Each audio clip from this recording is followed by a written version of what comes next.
Hello all, welcome to Rugby Chat for another Tuesday, 4th of August 2026. We're in my Hurricanes jersey because that seems to be the only team that can win out of Wellington, so I'll carry on backing the winners. Champions! Especially after last week's performance against the bloody Hawke's Bay Magpies, the only game I dropped in my picks, pretty much. But enough from me. Welcome back to the stage, the Hammerman, Mr. Mike Sheehan. How are you? Good morning. Yeah, very well, thanks. How are you? Long time between drinks. Yeah, it's been a minute. Things are starting to calm down now, so we'll switch our focus to the RugbyHeartland Championship. Yeah, the People's Rugby, as young Donnie would say. And, of course, big shout-out to Four Square friends, Joseph there, who were down at the, Woodham Shield game, and probably had more people there than at Heartland games at John Sturgeon Park. So it'll be an interesting to keep an eye out on. But basically, it's all happening, isn't it?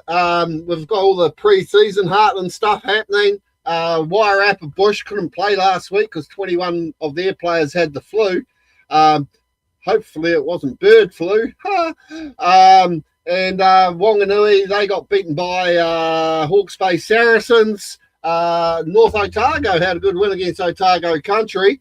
Your fellas, what are they up to? What are the mighty Hammers up to? They've got a pre-season game this week against Ellesmere at Methven Domain, Methven Rugby Club. So that's a Havas too. So I'll head up and watch that under the mighty Mount Hutt, and hopefully it's a better game than last year's pre-season. Scoreline wise, anyway. I'd like to see Ellesmere put up a bit more of a fight than what they did last year, but it's actually a pretty strong Ellesmere squad this year, to be fair. So we'll wait and see. Yeah, go the mighty Ellesmere. We sponsored one of their players last year, so keep an eye out to see if our name's on the back of their shirt again. In case they haven't changed their shirts. That would be quite cool to see if Rugby Heartland's still running around with the Ellesmere team. But I'll go Ellesmere all day, every day, because I've put my money where my mouth is. So for yourself, though, what's your plans for Heartland this year? Do you have any special jobs that you might be doing? Oh, just helping out doing a bit of game management on the Heartland home game. So it's just a way of giving back to my community and Heartland rugby, I guess. So that'll be something different. But yeah, looking forward to it. Our first home game's not till the 22nd. So we need to do the job on North Otago first and bank 5 points, ideally. So it's got nothing to do with you don't have to pay for a ticket to get in. No, I'll still pay anyway. I can feel the Scottishness coming out in you. Maybe I might park in a different spot, but yeah, I don't mind paying. Yeah, I know. But otherwise, it's definitely looking forward to that. We'll have a quick look at the first round at the end of the show. But basically, I suppose we have to have a look at round one of the NPC. And of course, I don't like that way. We'll go that way. There we go. Waikato, big win over Bay of Plenty. 35-0, I think it was at one point, wasn't it, to Waikato. Bay of Plenty came out all guns a-blazing, a bit too much with a couple of yellow cards and stuff. But Waikato, they look like they mean business this year because it wasn't a bad Bay of Plenty side, was it? No, it wasn't. I actually lost interest when it was 21-0 and jumped back on a while later, and Bay of Plenty were on the big comeback. But yeah, it was a solid performance by Waikato. Taho Kemera, probably standout player there. But yeah, no, it was the Mulu men off to a flyer. It certainly was. I mean, yes, as I said, so I was happy. I was 1 from 1 at this point. I might have these around the wrong order, but counties, they came out pre-season promising the world in a really low-scoring game, which was great to see because, you don't always have to have high-scoring matches to be entertaining. But Taranaki wearing their pseudo Wellington jerseys, I keep on seeing from the late 90s or early thousands. Got up to win that by 20 points to 5. But Taranaki ended up with a couple of major injuries out of that. And of course, with the All Blacks news overnight with George Bell, they're losing Bradley Slater. So, at least they got points on the board, the Taranaki Bulls.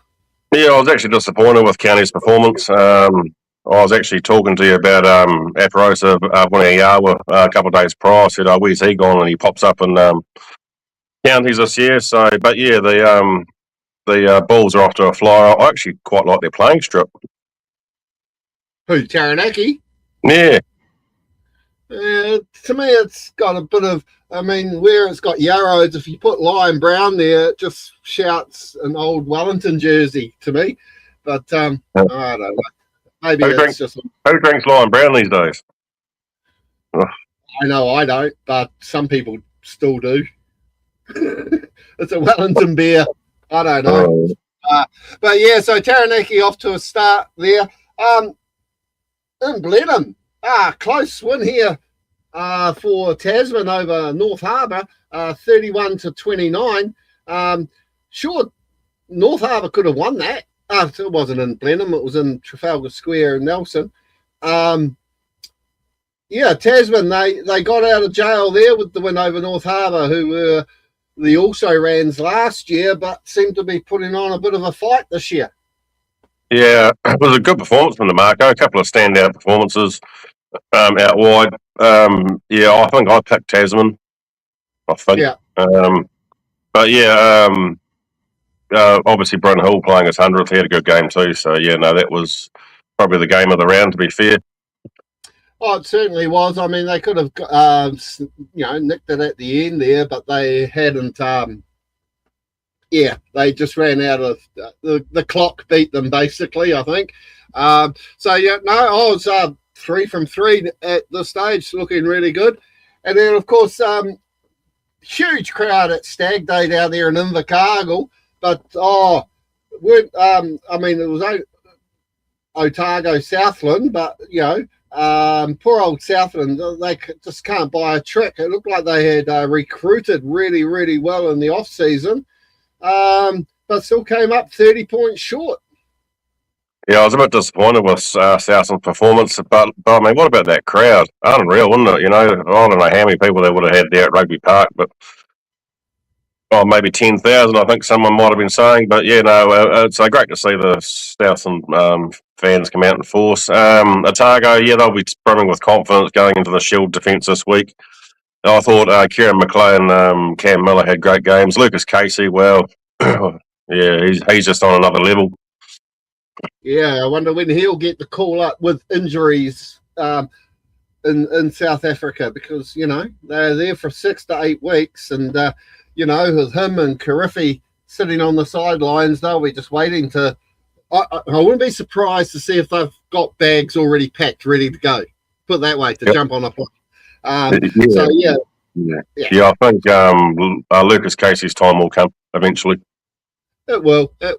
And then, of course, we had the good crowd size there at the new stadium in Christchurch at Takaha. And Auckland, well, they gave the Cantabs a bit of a fright. But, of course, who comes on and scores the winning bloody try?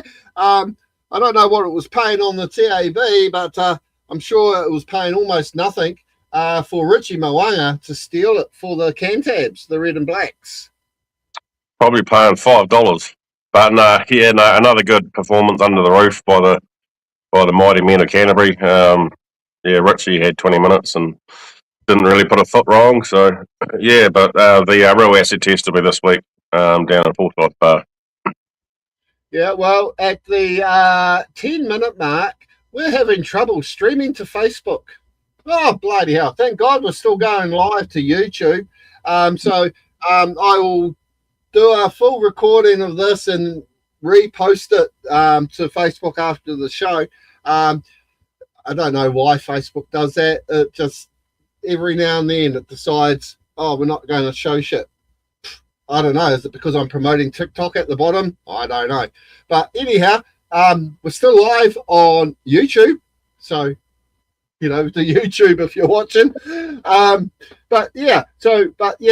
Canterbury, their defence, I mean, was Auckland a 31-point team? I suppose is my question. I expected it to be closer than what it was. I think I was actually picking Auckland, or maybe I did pick Canterbury. No, I don't think I did pick Canterbury because I don't back Canterbury. So yeah, well, I was the other way around, so I definitely picked Canterbury, but with a grain of salt sort of thing. So, but anyway, good on them for getting that one. And then of course Northland, Manuel too. I mean, they haven't won a game away for quite a while. And I thought, they've got a good team, Nani Lamapi, TK Howden and company. But the Taniwha chewed them up and spat them out there in Whangarei. Yeah, they did. They didn't let Manawatu in the game at all. They shut them down. They ran around them. Manawatu made a lot of kicking errors. And the pressure that they did put Northland under, and Northland come out of it. So that was a good one from them. And poor old Manawatu will be back to the drawing board, I guess. Yeah, well, they've got a big game this week too. I will come to that in a minute. But yeah, they've got another huge game coming up this weekend, but at least it's at home for them. And then, of course, the game I drop, the only game of the weekend, Hawke's Bay just came out firing in this game. Awesome to see the huge crowd of 55 people at the stadium on Sunday at 5 o'clock. We did say no one would be there. And then after watching that Northland game, it did make me wonder why the game was on at 5 o'clock, because the Northland game was over at 3:30. Yeah. They could have put this game on at 4 o'clock and people could have still been home in time to watch the 6 o'clock news. So putting it on at 5 was a bit dumb. But hey, Wellington did not have that 16th man, did they? They had no one there to cheer them on. And Hawke's Bay came out fizzing and blew them off the park, really. I mean, I think Wellington were lucky to get 33 points. Yeah, they were. They looked pretty average, to be fair. I thought Duplessis Crofty probably had the best game out of all of them. He had three turnovers at the ruck and obviously scored the try. But yeah, great defence from Hawke's Bay. They're number 5. I can't think of his name, but he's going places. Good to see Harry Godfrey back at number 10 after his long layoff. But yeah, very average performance from Wellington. Yeah, and of course they also had the French prop there scoring on his debut too. So he's quite a big unit once you start seeing him actually in action, not just a photo of him signing. Big unit. So well done to the Hawke's Bay Magpies getting up, taking the chocolates against Wellington. Hopefully that will be a how can I put it? A thing for them. A move forward thing. Dwayne Monkley medal after round 1. Well, I can't really read much into that, It's just all the player of the games from each game. Taha Kimura. Hunter Morrison is the guy that you were thinking of with Hawke's Bay, the lock. Nathan Salmon from Northland. Jamie Hanna. Jonah Nariki from Otago. Adam Lennox. Taranaki and Kyron Taumifalau, who got a hat-trick, I believe. Leading after round 1, but of course, as I said, can't really read much into that. It's just all the players of the games from last weekend. So now we look forward to this week, and where was the man or two? Oh, that's right, the host in Southland. Kicks off Thursday night, 7:10 up there at North Harbour. Battle of the North, basically. North Harbour versus Counties. Which way are you going to lean there? I'll be backing North Harbour. Counties need to show me more before I'm going to pick them. But yeah, North Harbour for the win there. Yeah, I think after last week's performance against Tasman, I'd have to agree with you there and say North Harbour to get up over counties. They were unlucky, I like to think, against Tasman, and I think they'll bounce back. Not really putting much faith in the counties side at all. And then on Friday night, 7 o'clock, Taranaki taking on Waikato in Taranaki. Can Taranaki continue their ways, or Waikato continue their ways? And yeah, big game, could be close. Which way would you? I'll go first. We'll take it turnabout. I'm going to actually pick Waikato to win this. Yeah, I'm with you there. I think Waikato should win and win easily.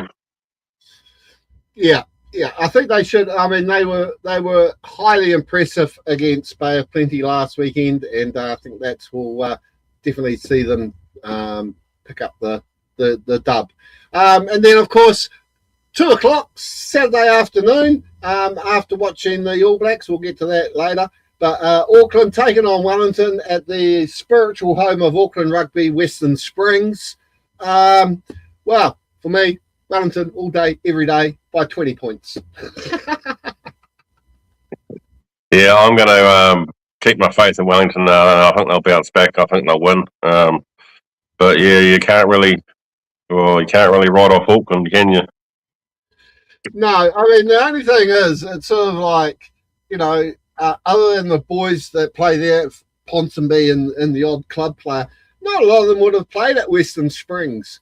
I mean, hang on, I thought Eden Park was the home of rugby and the spiritual rugby home of Auckland Rugby. Next week they'll be probably playing at Grammar High School like they did last year. Why are they not playing these games at Eden Park? Not too sure. You might have to dig a bit deeper on that one. Yeah. Well, because last I looked, they were rebuilding Western Springs to make it into a concert venue. So, I don't know. It's just ridiculous. But yeah, no, Wellington for us. Bay of Plenty hosts Northland there at the International Stadium in Rotorua on a Saturday at 5 o'clock. Yeah, I mean, Northland had a great win over Manawatu. Bay of Plenty finally got their ball rolling, I suppose you could say, in that defeat to Waikato. I'd probably have to lean to Bay of Plenty here. Yeah, I'm going to lean to Northland. I don't think Bay of Plenty can afford to do what they done last week against Northland, because Northland will just run away with it. But yeah, I'm going to stick with the penny fad on this one. Oh, that's great. At least we're being different.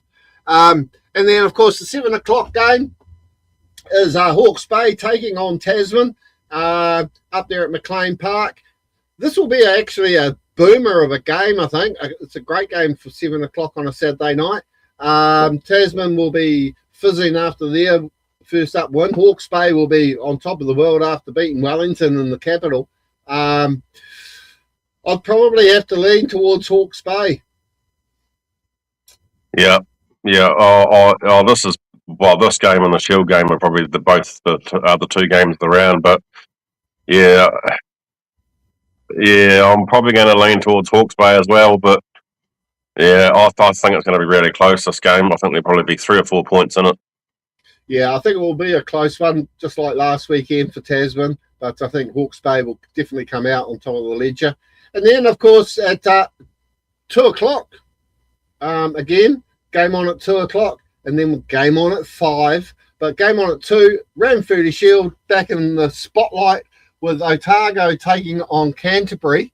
Now, if Otago win, Wellington get a chance in week 4 to have a crack at it, and then and if they tried to do the whole season holding the Shield, they only have to play Waikato, Tasman, and Auckland. So you can see the Shield will be moving on.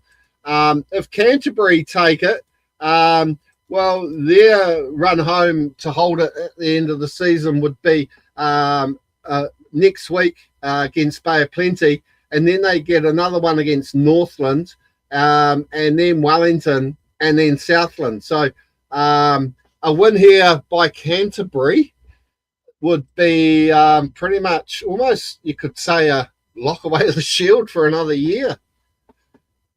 Yeah.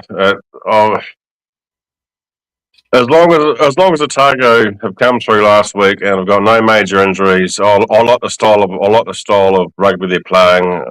It's very direct, and their work at the ruck to protect the ball was exceptional. I'm backing Otago.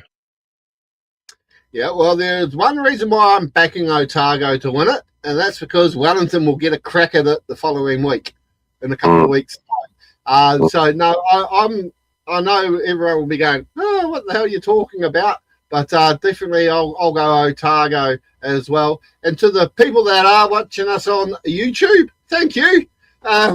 Sorry we're not on the Book of Faces at the moment, but we'll get a full replay up at the end of the show. And then, of course, 5 o'clock, we've got Manawatu taking on Southland. Is this a battle for the wooden spoon early on in round 2? Well, I'm picking Southland. I think Southland should win. If they don't win, it's going to be a long season for them. They need to start playing better and start winning, obviously. But I'm backing Southland. Okay, well, I'll keep the central going, and I'll go for Manawatu to take this one out. But I think it'll be close. I'm going to throw a score out there, 29-18. There we go. Let's see how close we do get. So that's the last of the graphics. So I'll just go out of that and go back to there. Right, All Blacks.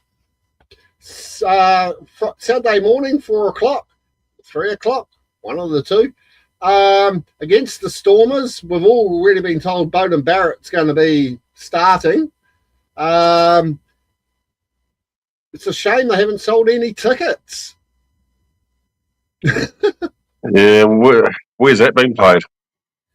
It's been played in Cape Town, and they're already saying that ticket sales are very slow.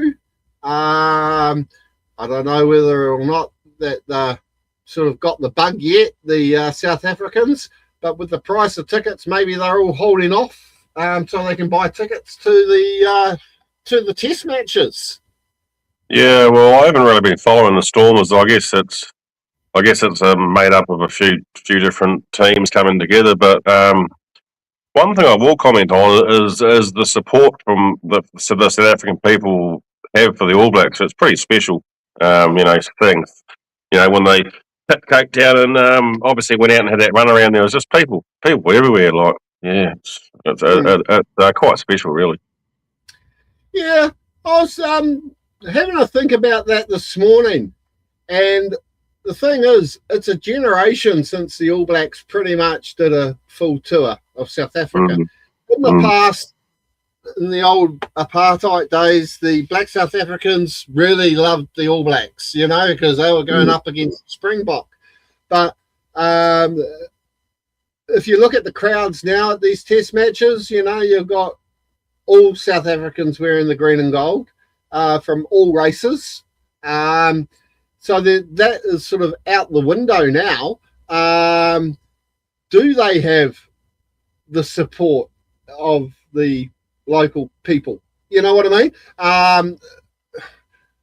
Or is it one of those things where they've zoomed in on a crowd and they've gone look at the crowd, whereas 20, 30 years ago, there might have been twice as many people there to see the All Blacks.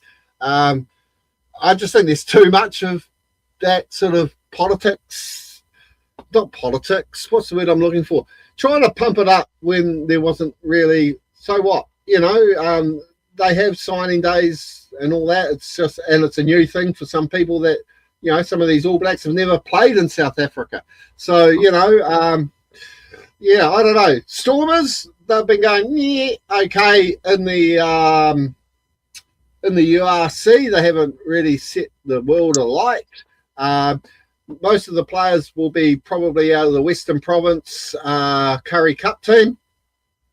I don't know. I mean, in theory, the All Blacks should win by 20, so minimum. If they don't, that'll be an interesting to see what sort of things they come out with. With George Bell getting injured and Brad Slater going over there now to take his place, the question I have, I wanted to bring up today, is that, okay, Cody Taylor, they said he's injured and he's out for another week, you know. They'll be throwing Bradley Slater straight on the bench when he gets there because they only went over with 3 hookers. But why rush the guy in, even though he did play last week, but why rush the guy in, throw him on the bench? Why not just put Cody Taylor, who's there, put him on the bench? Because this is the thing that's been bothering me a lot with rugby. Just because you're on the bench, why does that make you must play? Do you understand what I mean? They could put him on the bench and not use him. Bring him on if needed. Because I'm sure he's not that injured he can't run around for 10 minutes. But why is it that, I know they say there are squads of 23 now and all that, but why all of a sudden now is the, if you're on the bench, you will get game time. It used to be only for injuries. You know what I mean? If you look at South Africa, this is where I think it could bite us on the bum. The reason they do well is that when they do their replacements during the game, it's normally the bomb squad. You know, all the big guys coming in for the forwards. They normally run their halfback and first 5 the entire game. Whereas New Zealand tend to 60 minute mark, change the scrum half out, change the first 5 out. If you're 20 points up with 20 minutes to go and you make changes, it's going to take 10 minutes for those guys to get up to speed in the game. And next minute, you know, South Africa have won by 3. Yeah, I think momentum's got a lot to do with it as well. But I was actually surprised at that call up of Bradley Slater. Yeah, I thought there might have been a couple of other fellas that might have been just ahead of him, but well. Well, I just remembered Asafa Umua is over there, isn't he? Yeah. Okay. So Umua will probably start. Takiaho on the bench. I think he's there. But anyhow, but the question is, I'm not happy with the way. If you're on the bench, you will get game time. I think you've got to be a bit more smarter, especially when you come up against Rassie Erasmus and his bomb squad technique. Looking into it. So anyway, what else have we got? Oh yes, Heartland. Oh, so anyway, do you think they're going to win? Sorry. Yeah, I think they will win, and they should win. If they don't win, social media is going to be off the hook. But I was listening to John Hart. There was a wee clip on Facebook when he was head coach in might have been 1996, I think it was, or whatever, when they were over there, and he pretty much said that South Africa will throw everything at us, and we're going to have to be good to beat them. And I couldn't agree more. Yeah, and your favourite player, Damien McKenzie, will he last 10 minutes under the high ball with 3 huge South African locks and backs coming flying towards him to take him out? Will he last more than 10 minutes? Well, I presume he'll be playing at 15, I guess. I don't know. Well, they could put Jordan back at 15 and rest him, but he just needs to play his natural game. Like the games that he played here that before he went over there, he showed glimpses of him at his best. He's copped a lot of flack, but he just needs to get in the zone and just play his game. Yeah. Well, I want to see if the TAB will bring out a how long will he last option, but in the millions of options they do seem to run on games now. But anyway, so we look forward to 2 weeks. Horowhenua taking on King Country there in Levin. East Coast taking on South Canterbury up at Ruatoria. Poverty Bay taking on Wairarapa Bush in Gisborne. And then we've got Thames hosting Buller up there at Rhodes Park in Thames. And then we've got someone else who is missing off my little list. West Coast taking on Wanganui down there at John Sturgeon Park. Make a note of it. All the games kick off at 1 o'clock, except for North Otago playing Mid Canterbury down there at Oamaru. Yeah. Well, the Heartland season's upon us. I think South Canterbury East Coast will be. Well, I think that actually is actually going to be a really good game. East Coast squad this year is pretty strong. They've had a lot of old campaigners come back. Obviously got a new coach this year, and it's going to be one hell of a road trip for South Canterbury going up there and, you know, in front of the Hardy faithful at Ruatora and trying to pull off a win. But yeah, Wanganui West Coast. That'll be a test for West Coast. Obviously got a new coach this year, Murray Henderson out of Oxford. What else? Mid Canterbury, North Otago. Well, hopefully we get the job done down there, but anything's possible, isn't it? As for televised games, I take it there's going to be one televised game every round, or there's going to be unions live streaming. We'll just have to wait and see. Yeah. Well, just looking at that one with your crew being on at 2:30, maybe that's going to be a game that might be televised with all the others on at 1 o'clock. So that's all I can think of. But there are rounds where all the games are on at 1 o'clock. And that's all to do with travel, you know, in and out, no more after match, which is a shame, unless they do literally stay for an after match and go, bugger it, we'll stay for the night and we'll go home tomorrow, which would then make it the whole thing of 1 o'clock kickoffs a bit redundant, really. But no, looking really forward to it, to all the games. Wairarapa Bush, they would have kicked off their campaign, as I said earlier, last week, but they, 90% of the squad were down with the flu. So they've got a game this weekend against the Wellington Maori here in Upper Hutt in Wellington. But their first one against Poverty Bay, yeah, I was disappointed with Poverty Bay against the Classics because most of that Heartland squad played against them, and they were beaten up by a bunch of guys there for a smoke and a beer. So I'd probably say Wairarapa Bush would get up over them, but sure we'll have more to talk about that next week. Probably do a show on the Thursday because hopefully by then we'll have all the squads out and about. But otherwise, that's pretty much us for today. I will, for those watching on YouTube, we will download this whole video and upload it to our Facebook, which is a shame that it cut out at the 10-minute mark. Any passing comments? How did your mighty Southern finish up for the year?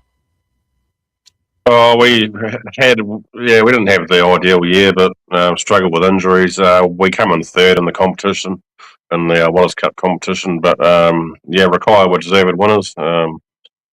And their 150th Jubilee, and they partied for about 2 or 3 days. So good on them. It was actually a great game. You know, all 3 games on finals day at the showgrounds were 2-3 points, but just unfortunate for Tom Reiki sustaining an injury in that game. So is he going to be at all in the Heartland, or is he gone for the season? No, he'll be back at some stage. I was talking to Fridge the other day, and Fridge seems to think he'll be out for a couple of weeks. But no, he'll be right. He'll get back eventually. Shame you don't have Sam Briggs. Oh yeah, wait, where's he gone? Oh, that's right. West Coast. My